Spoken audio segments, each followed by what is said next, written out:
রাহমাতাল লিল আলামিন আল্লাহর হাবিব বললেন, ও আমার প্রাণের সাহাবীরা, আমি যখন মসজিদে নববীর মিম্বারের প্রথম ধাপে পা রেখেছি, সাইয়েদনা জিবরিল এসে আমাকে বলেছে, ও নবী, আপনার নাম শুনে যে ব্যক্তি আপনার উপর দুরূদ পড়ে না তার ধ্বংস। আপনি বলেন আমি বলেছি আমিন। দ্বিতীয় ধাপে পা রাখার পর সাইয়েদনা জিবরিল বললেন, ইয়া রাসূলুল্লাহ, মাতা পিতাকে বার্ধক্য অবস্থায় পেয়ে তাদের সেবা করে, তাদের সাথে সদাচরণ করে যে সন্তান জান্নাত কামাতে পারলো না, তার জন্য ধ্বংস। আপনি বলেন আমিন। আমি বলেছি আমিন।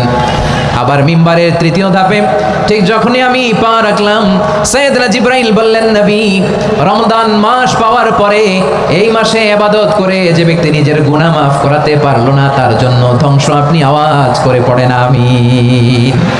কত বড় ধমক, কত বড় ওয়ার্নিং দেখছেন, যে রমাদান পেয়েছে কিন্তু রমাদানের ইবাদত করার মধ্য দিয়ে সে নিজেকে জাহান্নাম থেকে মুক্ত বানাতে পারলো না, তার উপর আল্লাহ লানত, তার জন্য ধ্বংস।